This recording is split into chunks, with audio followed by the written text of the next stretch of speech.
Queridos hermanos de Cenar Sanar, estamos hoy reunidos en este gran banquete para comer hoy del pan de vida, el pan dulce del alma. Sean bienvenidos a esta fiesta de la vida.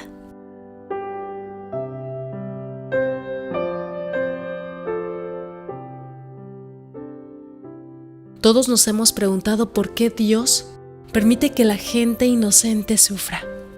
Esta es una de las preguntas más difíciles de responder a nosotros como creyentes. El problema del dolor es el arma, entre comillas, más potente que los ateos tienen en contra de nuestras creencias y nuestra fe. La palabra de Dios dice el necio en su corazón, no hay Dios. Ellos nos dicen, ¿cómo puede un Dios de amor permitir en su mundo cosas como la guerra, la enfermedad, el dolor, el hambre, la muerte? Especialmente cuando sus efectos a menudo son sentidos más intensamente por quienes son aparentemente inocentes. Nos dicen, Él no es un Dios de amor si permite esto. Si existiera un Dios no sería indiferente al sufrimiento humano, o no tiene poder porque es incapaz de hacer algo al respecto. Mientras hay mucho mal en el mundo, queridos hermanos, hay aún mucho más bien. Hay maravillosas cosas que pasamos desapercibidas porque hemos acostumbrado a convivir con ellas. Desde el color verde de una pequeña hoja de zacate y sus pequeñas espinitas que podemos ver si nos acercamos a él, hasta la verdadera majestuosidad del hogar que se nos fue dado.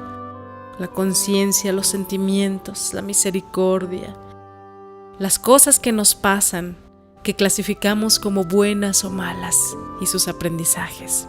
Incluso lo que hoy no podemos comprender ni charlar de ello porque es conocimiento de Dios. Nuestras mentes fueron creadas por Él y solo podemos usarlas hasta donde Él permite. Es totalmente presuntuoso para nosotros usar la mente para cuestionarlo a Él y a sus motivos. El juez de toda la tierra no ha de ser lo que es justo. Dirá el vaso de barro al que lo formó, ¿por qué me has hecho así? Solo el Creador, mis queridos hermanos, puede realmente hacer todo. Nosotros debemos creer esto en nuestra mente y nuestro corazón. Lo entendamos o no, que cualquier cosa que Dios haga es por definición correcta. Habiendo aceptado esto mediante la fe, nos hacemos libres, nos liberamos, buscando las formas en donde podamos obtener beneficios al sufrimiento de nuestra vida. Realmente no existe ningún inocente sufriendo, ya que todos hemos pecado y estamos destituidos de la gloria de Dios. No hay nadie que tenga el derecho de librarse de la ira de Dios basado en su inconsciencia. Y su ira, queridos hermanos, no es como nuestra ira. No imaginemos a un Dios colérico, con ceño fruncido y queriendo castigarnos. Su ira es tan distinta a la que nosotros imaginamos. No olvidemos que Él es amor. Jesucristo, nuestro Señor, fue el único hombre verdaderamente inocente y justo en toda la historia. No obstante, sufrió más que cualquier otra persona que haya pisado este mundo, y lo hizo por nosotros. Cristo murió por nuestros pecados. Él sufrió y murió para finalmente librarnos de la maldición a través de nuestra completa fe en la bondad de Dios y la redención de Cristo. Podemos reconocer que nuestros sufrimientos presentes pueden llegar a ser para su gloria y para nuestro bien. Todo lo que Dios nos dice que hagamos es para nuestro bien, aunque no sepamos por qué lo dice. Este es el motivo que Dios quiere, que andemos por fe, no por vista, ni por las circunstancias de nuestra vida. Debemos tener en claro que no podemos entender todas las cosas que Dios permite que nos pasen. Su palabra, su pan de vida, nos ayuda a todos, incluso a los que viven con menos conocimientos que nosotros. Si nos alimentamos de esta palabra, si aprendemos, queridos hermanos, a desarrollar el hambre de este pan y a saciarlo con el alimento correspondiente, que es su palabra, tendremos paz en el corazón y nos libraremos de los peligros de la ansiedad. Las aflicciones son parte de la vida. Su palabra dice que el hombre nace para la aflicción. A veces esperamos que nos proteja de todos los problemas y de las desgracias. Pero Dios nunca ha prometido hacer eso. Todos experimentamos pruebas, problemas y sufrimientos. Lo que no sabemos es cómo Dios puede usar esas pruebas que nos vienen para su gloria y para tocar los corazones de los hombres. Dios es soberano.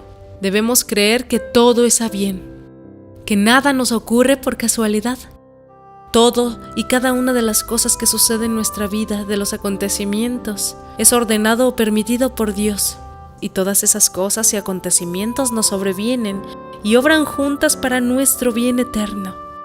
Debemos entregar nuestra voluntad a Dios.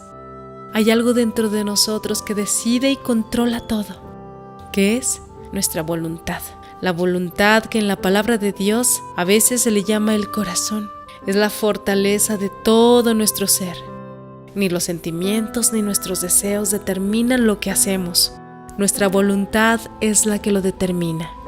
Dios posee nuestra voluntad y nos lo dice en Proverbios 23:6.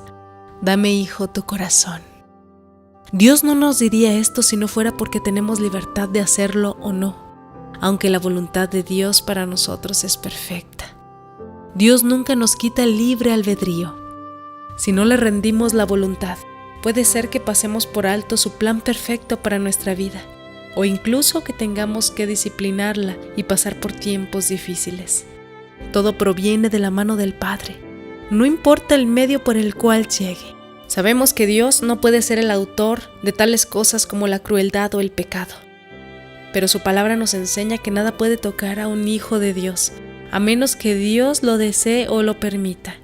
Y si Dios lo desea o lo permite, lo hace porque sabe que finalmente será una bendición para aquel hijo y para el avance de las buenas nuevas de Cristo. Veamos, por ejemplo, a José. Qué terrible lo que le hicieron sus hermanos cuando, odiándolo, lo vendieron como esclavo. Sin duda, este fue un gran pecado, y sus hermanos solo le deseaban el mal. Pero Dios lo permitió, y cuando alcanzó a José, se había convertido en la voluntad de Dios para él. Esto llegó a ser la bendición más grande de toda su vida, aunque él no lo vio así en el momento. A su tiempo, José vio la mano de bendición de Dios en todo el asunto y dijo a sus hermanos: vosotros pensasteis mal contra mí, mas Dios lo encaminó para bien. Debemos creer que absolutamente todo lo que nos ha sucedido es de Dios y es exactamente lo que necesitamos. No dejemos que la ansiedad nos controle, queridos hermanos. Confiemos en el Señor. No importa lo que pase, oremos para tener la fe necesaria y estar de frente soportando los huracanes, soportando el fuego que purificará el oro que somos. Entonces, mis queridos hermanos, como fuimos creídos con libre albedrío, es decir, con la capacidad de tomar nuestras propias decisiones, es necesario que nos demos cuenta de lo valiosísimo que es este regalo, porque no nos creó como a los animales guiados por el instinto. Ahora preguntémonos, ¿cómo utilizamos ese valioso regalo que Dios nos dio? Ustedes, mis queridos hermanos, tenemos la posibilidad de utilizar ese maravilloso regalo, el del libre albedrío, de la mejor forma. Somos seres humanos con este maravilloso don.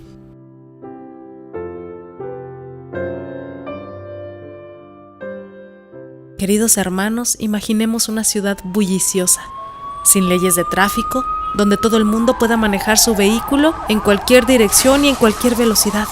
¿Quisieras tú manejar en medio de esas condiciones? No, ¿verdad? Eso sería una anarquía en el tráfico y seguro resultará en muchos accidentes. Lo mismo sucede con este don. Tiene que haber leyes que guíen las actividades humanas. La palabra de Dios dice que debemos obrar como libres y no como quienes toman la libertad como velo encubridor de la malicia. Dios desea que este libre albedrío se regule para el bien común. Su propósito no era que tuviéramos libertad total. Cuando se nos llama esclavos de Dios, no significa una esclavitud opresiva, ni que estaremos encadenados en un calabozo, ni que estaremos encadenados a la voluntad de Él, sino que nos hizo de modo que alcanzáramos la mayor felicidad cuando nos sujetamos a sus leyes, cuando nos alimentamos y digerimos su palabra. El libre albedrío promueve nuestra libertad y el de toda la familia humana. Pensemos pues diferente, queridos hermanos. La voluntad propia y el derecho de elegir fue lo único que Dios no le quitó al hombre cuando lo sacó del huerto del Edén, debido a que el ser humano tiene voluntad propia. Y después de una vida resistiendo a Dios, puede que le sea imposible volverse a Él. No esperes, querido hermano, el momento oportuno para hacerlo. Hazlo ahora mientras tienes la oportunidad. Si pasas por alto la voz de Dios, a la larga no podrás escucharla nunca más.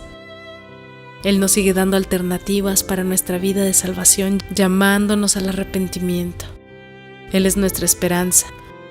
En su justicia y su maravilloso amor nos brindó vida eterna. El amor de Dios es persistente y fiel. Él siempre nos buscará y nos dará oportunidades para responder, pero no nos obligará a ir a Él. Tú tienes la libertad de escoger, tienes el libre albedrío. Escoge bien, escoge a Dios, escoge la salvación y la vida eterna. Y con esta maravillosa historia, queridos comensales, terminamos la cena de hoy. Esperando que les haya sido de provecho, les deseo que descansen y nos escuchamos, si Dios nos presta vida, el próximo viernes.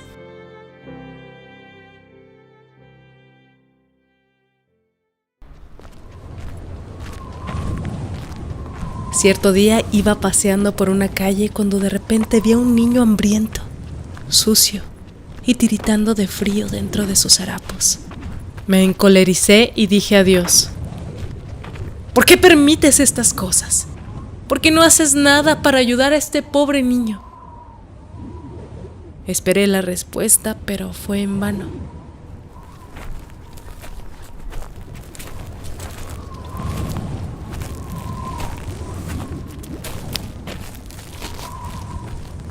Sin embargo, aquella noche, cuando menos lo esperaba, Dios respondió a mis preguntas airadas. Ciertamente he hecho algo. Te he hecho a ti.